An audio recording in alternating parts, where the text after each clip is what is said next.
Внимание! Сейчас я поделюсь историей, которая многим спасет жизнь.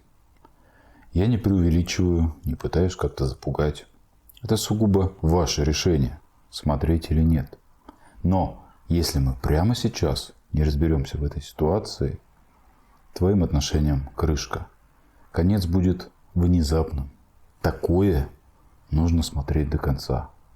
Будь внимателен к каждому предложению, каждому слову, каждой ошибке, которую мы сейчас вместе разберем. Итак, история подписчика. Назовем его Сергей.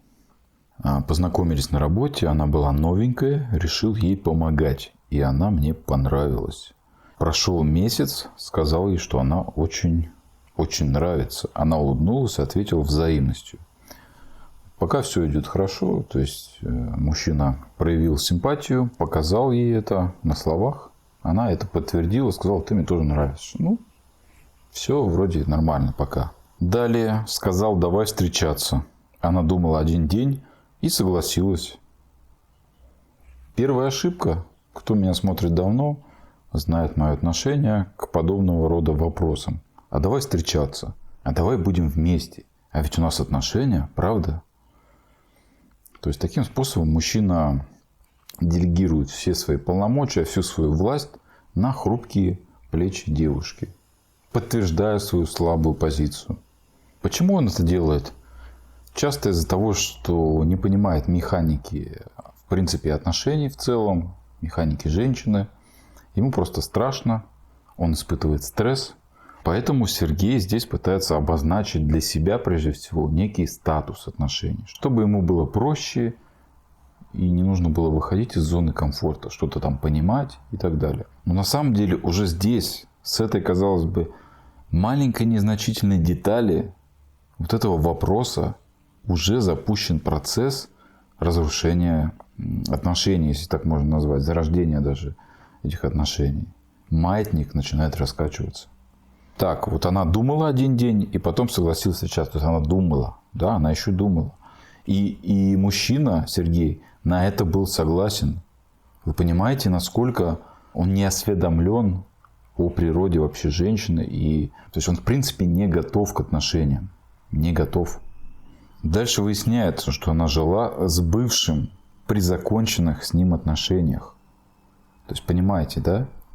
Здесь уже мы видим, вырисовывается типаж самой девушки. Для нее является нормой жить с бывшим молодым человеком на одной территории. При этом строить какие-то новые отношения. Решили снять квартиру. Ее платил я. Но она была против, но потом предложила мне, сказала, лучше жить с тобой, чем одной. Здесь неудивительно, что Сергей оплатил квартиру, потому что он уже с самого начала тянул эти отношения. Ему это надо, он этим и занимался. Что мы видим со стороны женщины? Какие вложения? А никаких. Ей просто удобно, ей просто комфортно. Лучше поживу, Сережа, пока с тобой. А то одной или там с бывшим жить как-то не хочется. Она даже не озвучила какую-то банальную причину по типу да, я хочу жить с тобой, потому что там, я тебя люблю, или ты мне нравишься, я испытываю к тебе чувства, эмоции. Нет, она согласилась жить, потому что просто не хочет жить одной или с кем-то. То есть уже здесь нездоровая история. Так, в основном все время общалась с подружками по телефону, но мне это не нравилось, а я об этом ей не говорил. Спустя 2 недели, как прожили вместе, она вернулась к себе на работу, к подругам, и тут ее поведение изменилось. Здесь мы видим, что девушка ведет себя, в принципе, как и предполагалось. То есть на Сергея она забила болт, и неудивительно. То есть Сергей видит, что она общается с подружками, ему это не нравится, но он терпит, он не говорит. Почему? А потому что значимость-то уже завышена, уже боится потерять. Поэтому единственное, что он может делать, это испытывать стресс. Находиться в этом состоянии дискомфорта. При этом, думаете, девушка не видит этого? Она прекрасно это чувствует. И для нее совершенно очевидно, что мужчина, который терпит, он слаб. Что опять же подтверждает ведомую позицию и чувство девушки никак не могут зародиться. И любые поступки в ее сторону просто обесцениваются. Если говорить проще, ей на него просто пофигу, что он там думает, о чем переживает, о чем волнуется. Ее не интересует сохранение отношений и так далее.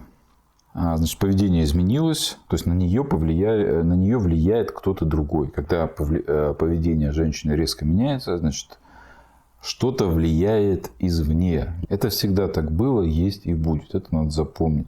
Либо какой-то мужчина зачастую, либо подруги токсичные, родственники, друзья и так далее.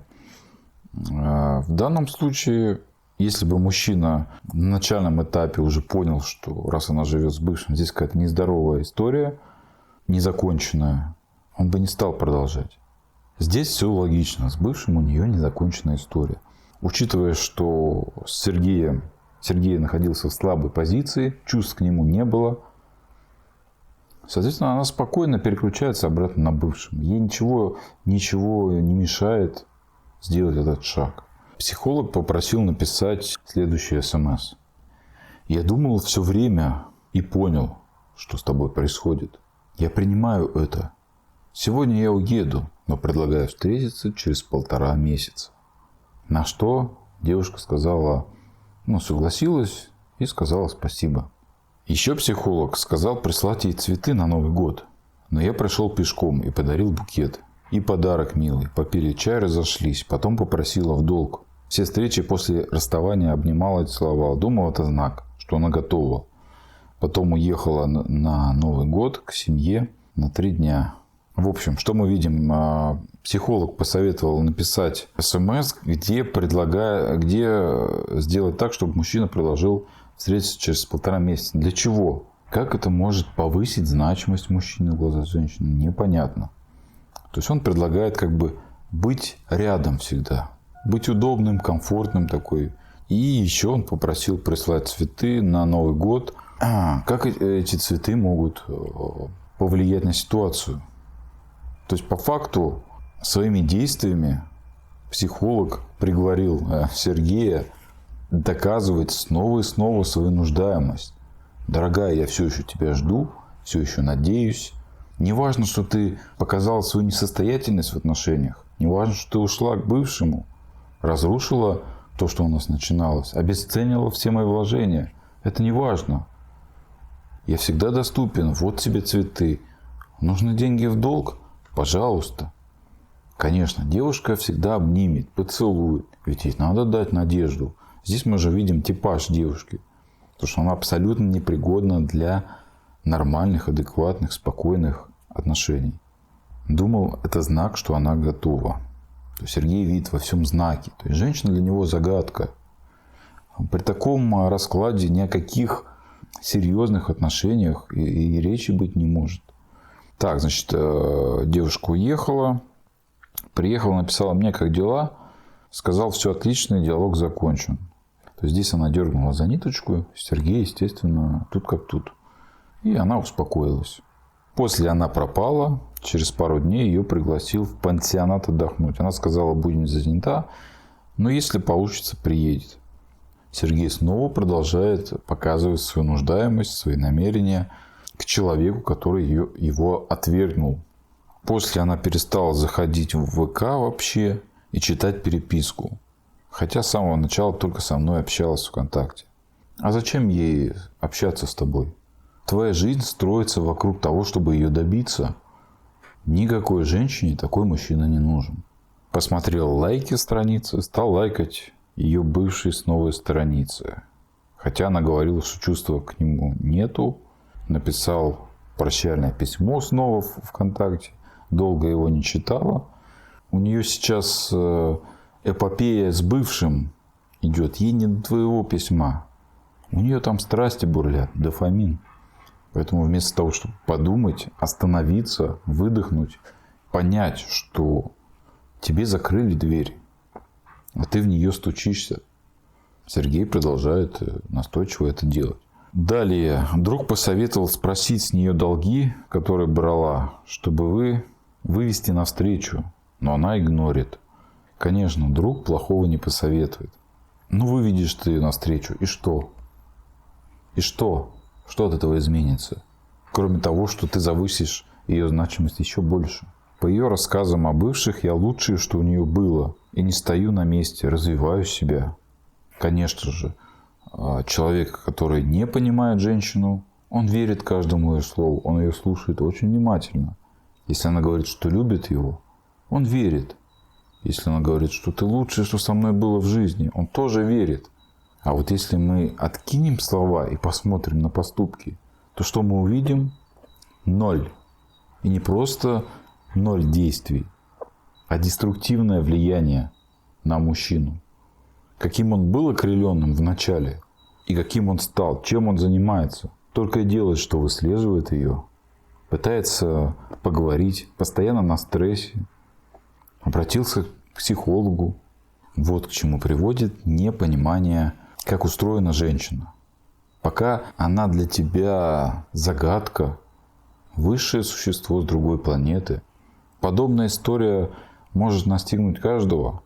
Кто-то сейчас находится в подобных отношениях, где происходят такие эмоциональные качели.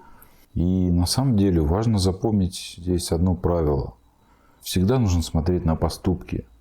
Не искать этой зависимости, где твой разум затуманен. И указать на твои ошибки может только человек со стороны, с трезвой головой. А именно таким человеком и оставаться, таким мужчиной оставаться. И именно тогда ты сможешь видеть эти действия со стороны женщины. Как она к тебе по-настоящему относится. Пытается ли она сохранить отношения. Пытается она ли их строить. Либо она разрушает их.